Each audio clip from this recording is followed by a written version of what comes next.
Damos gracias a nuestro Dios porque en esta mañana nos permite estar glorificando y adorando su nombre. El salmista decía, los hombres cuentan tus maravillas. Y es precisamente hoy que hemos de estudiar cómo Dios creó al mundo. Este mundo donde habitamos, que ha sido creado por el poder de nuestro Dios, que ha sido diseñado con la sabiduría y con la inteligencia de nuestro Dios.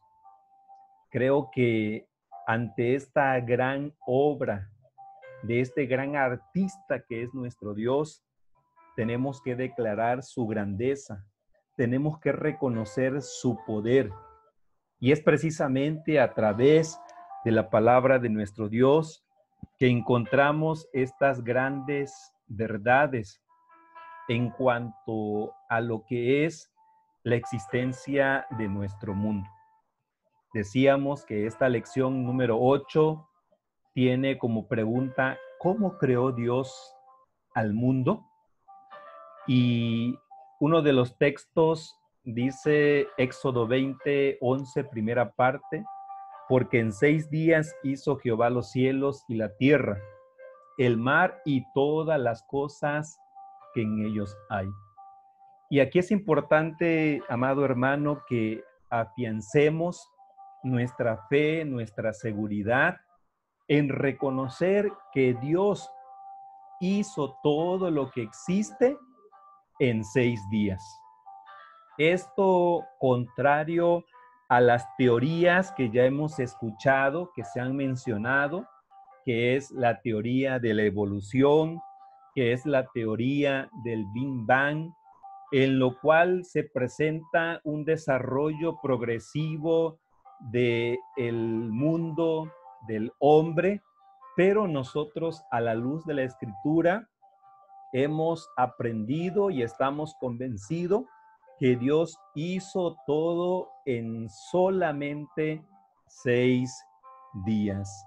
En la clase pasada veíamos de qué manera la Trinidad participa en la creación de todo lo que existe. Y allí aprendimos que el Padre es la primera causa, el Hijo por el cual todas las cosas son creadas, y el Espíritu Santo la causa inmanente de la vida y el movimiento en el universo. La Trinidad participó en la creación de todo lo que existe. Pero decíamos, ¿cómo creó Dios al mundo? Y una respuesta que nos da el Salmo 33, versículo número 9, dice, porque Él dijo y fue hecho. Él mandó y existió. Amados hermanos, todo lo que existe fue creado por el poder de nuestro Dios, por el poder de su palabra, por lo que Él declaró y existió. Y vemos en el capítulo número 1 de Génesis, a partir del versículo número 3, cómo se narra, cómo se explica lo que Dios fue creando durante cada día. Y decíamos, para nosotros, todo lo que existe fue creado en solo 6 días. Y dice entonces esa narración que ustedes tienen allí en su material, en el primer día dice la palabra de Dios que hizo el día y la noche. En el segundo día hizo los cielos. En el tercer día, tierra y mares, hierba verde, árboles, semilla. En el cuarto día, el sol, la luna y las estrellas. En el quinto día, animales acuáticos, aves. En el sexto día, animales terrestres, reptiles, y en ese sexto día dice la palabra que hizo también al hombre, el cual es considerado como la corona de la creación. Pero aquí es importante también señalar que el hombre fue creado del material que Dios ya había formado. Y dice en el capítulo número 2 de Génesis, capítulo 2, versículo 7. Entonces Jehová Dios formó al hombre del polvo de la tierra y sopló en su nariz aliento de vida, y fue el hombre un ser viviente. Ahí vemos entonces que el hombre no fue hecho con el poder de la palabra de nuestro Dios, sino que fue hecho de lo que ya existía, tomando como elemento la tierra para formar, para darle la figura que hoy cada uno de nosotros tenemos. Y de esta forma también dice colocar el espíritu, el soplo, el aliento de vida en cada uno de nosotros. Y aquí, a este aspecto de la creación del hombre, tenemos la doctrina que la llamamos la doctrina de la dicotomía. Es decir, fueron dos elementos que Dios usó para formar al ser humano. De esta forma, entonces, Dios hizo el mundo material con el poder de su palabra y al hombre con el material que él ya había creado. Pero también, amados hermanos, tenemos la creación del mundo espiritual. Y en este sentido, el libro de Colosenses, en su capítulo 1, 16, señala que Dios es el creador del mundo espiritual, un mundo invisible a los ojos humanos. Los ángeles en todas sus clases fueron creadas por nuestro Dios. Y aquí vamos a señalar rápidamente algunas de esas clases o divisiones que el Señor hizo en relación a los ángeles.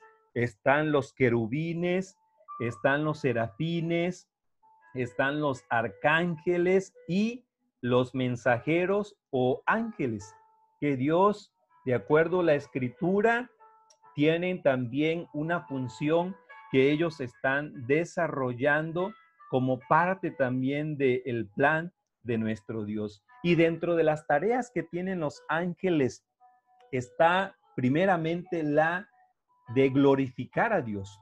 Ellos glorifican a nuestro Dios. Ellos exaltan el nombre de nuestro Dios. Y precisamente Apocalipsis capítulo 4, versículo número 8, expresa esa declaración que hacen los ángeles y dice: y los cuatro seres vivientes tenían cada uno 6 alas, y alrededor y por dentro estaban llenas de ojos, y no cesaban día y noche de decir: Santo, santo, santo es el Señor, Dios Todopoderoso, el que era, el que es y el que ha de venir. Así que la tarea, la función que tienen los ángeles es de estar glorificando, alabando el nombre de nuestro Dios. Pero también tienen la tarea de defender a los hijos de Dios. En el Salmo 91, los versos 11 al 12, hace ese señalamiento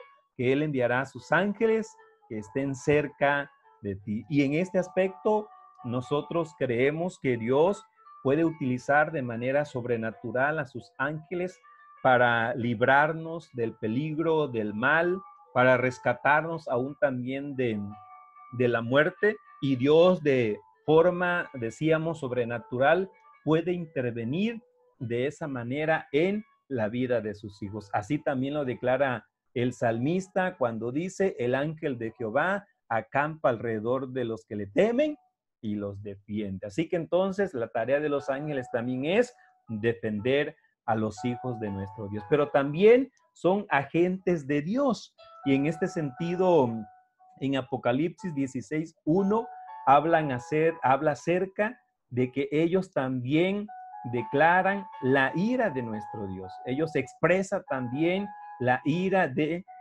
Dios hacia la humanidad y sobre todo en relación al castigo que Dios establecerá al mundo que se ha rebelado en contra de él.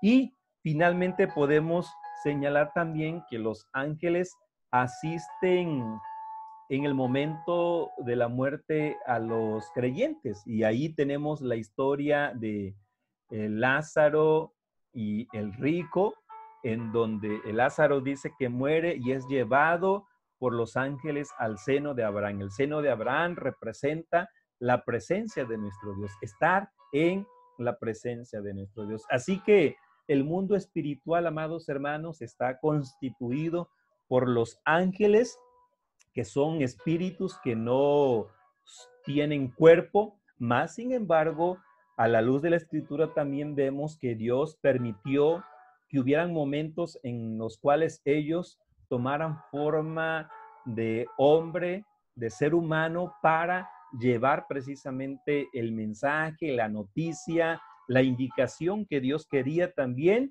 que algunos recibieran como ese mensaje de parte de nuestro Dios. Así que Dios entonces creó el mundo material, pero también el mundo espiritual. Y esto, amados hermanos, nos permite también entender que Dios, en medio de su misericordia, Dios, mostrando precisamente ese gran poder, ha sembrado en nosotros esa fe de reconocer que Dios hizo todo lo que existe. Y Hebreos capítulo 11, versículo 3 dice, por la fe entendemos haber sido constituido el universo por la palabra de Dios, de modo que lo que se ve fue hecho de lo que no se veía. Y en este sentido, hablando de la creación, nosotros lo aceptamos por fe. Como decía al principio, nosotros aceptamos por fe que en 6 días Dios hizo todo lo que existe. Y Dios, amados hermanos, sigue cuidando de su creación. Y en la Confesión de Westminster, en el capítulo 5, sección 1, habla acerca de la providencia de Dios, el cual es el creador de todo, sostiene, dirige, dispone y gobierna a todas sus criaturas, acciones y cosas. Por lo tanto, Dios tiene el control de todo lo que existe. Por allí ya hemos mencionado, hay una doctrina que se llama el deísmo. El deísmo reconoce que Dios es el creador del mundo, pero que no interviene en el mundo. Para nosotros aceptamos lo que es la doctrina del teísmo, que Dios creó todo lo que existe y que Él está interviniendo en todo lo que está sucediendo. Hoy el tema principal que se está tocando, que es la pandemia, reconocemos que en medio de todo eso Dios tiene el control de todo lo que existe. Y aún cuando el enemigo trató de destruir el proyecto de nuestro Dios, tenemos que reconocer que Dios, el proyecto de Dios sigue vigente. El enemigo no puede destruir los planes inmutables de nuestro Dios. Por eso Jesús también declaró acerca de la iglesia y dice, las puertas del Hades no prevalecerán contra ella. Aun cuando el enemigo desde el principio ha querido estropear, ha querido detener el avance de esa presencia de Dios en el mundo, amados hermanos, Dios tiene el control. Por lo tanto, hoy decíamos, tenemos que exclamar con una voz segura y firme y declarar alabanza y gloria a ese Dios todopoderoso que sostiene a este mundo, que sostiene su creación y que sigue mostrando su misericordia hacia cada uno de nosotros. Así que deseamos que la clase de hoy te permita reconocer a ese Dios todopoderoso y lo único que podemos hacer es estar delante de Él y reconocerlo, alabarlo, glorificarlo, exaltarlo y gozarnos en su nombre. Dios bendiga la vida de cada uno de nosotros. Amén.